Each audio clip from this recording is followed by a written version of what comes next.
कहा जा रहा है कि जुडिशरी में भी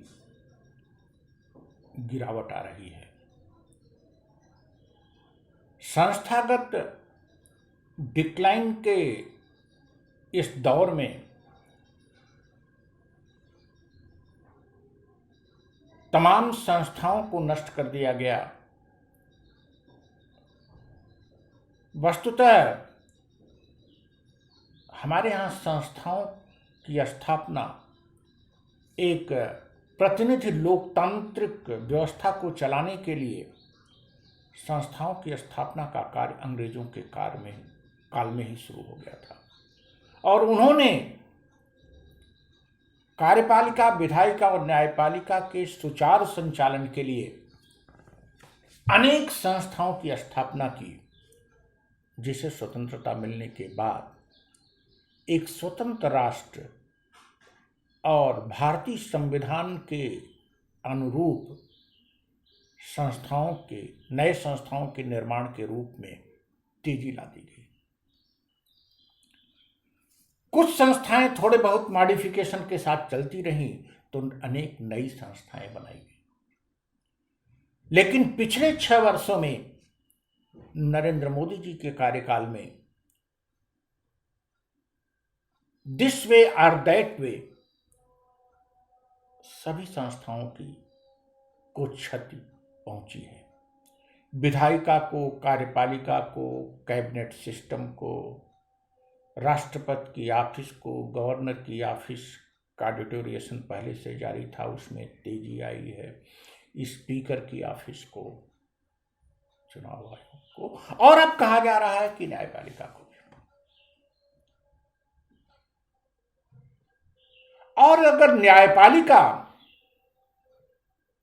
में दोष आ गया तो फिर लोकतंत्र की रक्षा और संविधान की रक्षा संभव ही नहीं है।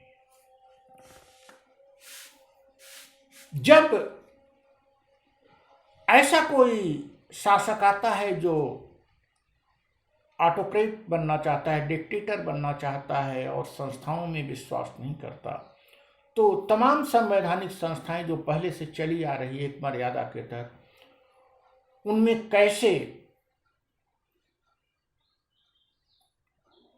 लूपहोल्स बनाए जा सकते हैं ये पता लगता है और अब पता लगा है।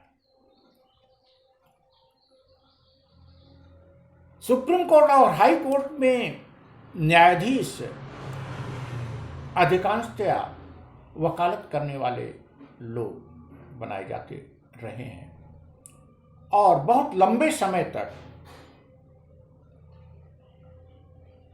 वकालत से न्यायाधीश बनने के बाद अधिकांश ने मर्यादाओं की रक्षा की और अपने को तुरंत बदल लिया।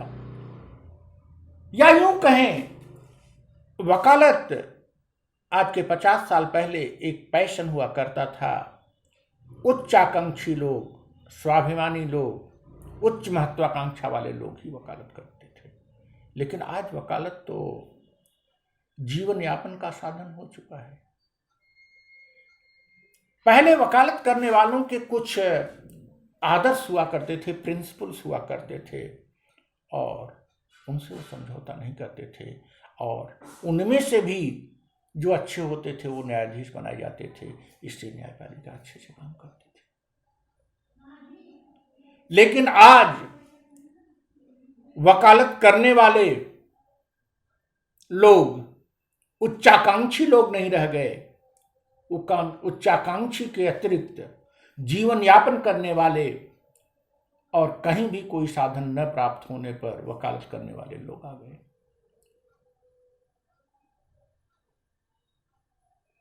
एन केन प्रकारेण धन अर्जित करके अपना जीवन यापन करना उनका साधन हो गया और ऐसे में यदि वो न्यायाधीश बनते हैं तो वकालत के दौर में जो उनसे गलतियां हुई हैं वे जारी रहती हैं और यदि वो जारी नहीं रखना चाहते हैं तो एक तानाशाह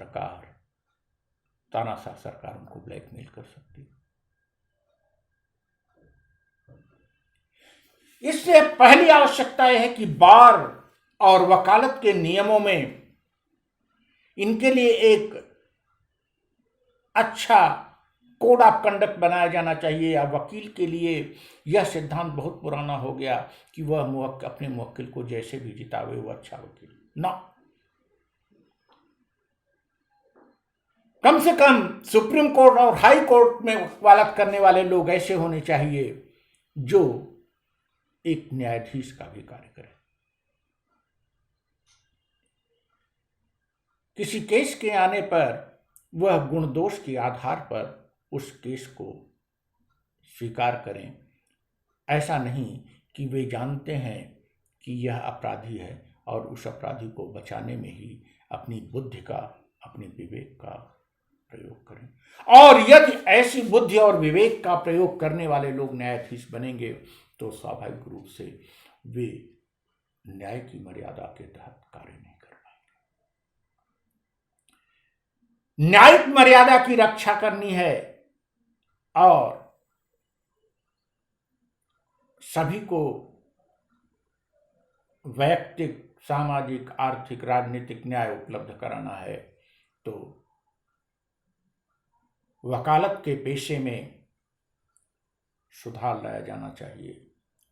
न्यायाधीशों की नियुक्तियों में सुधार लाया जाना चाहिए और यह सुनिश्चित किया जाना चाहिए कि कोई भी सरकार न्यायाधीश को ब्लैकमेल न कर सके।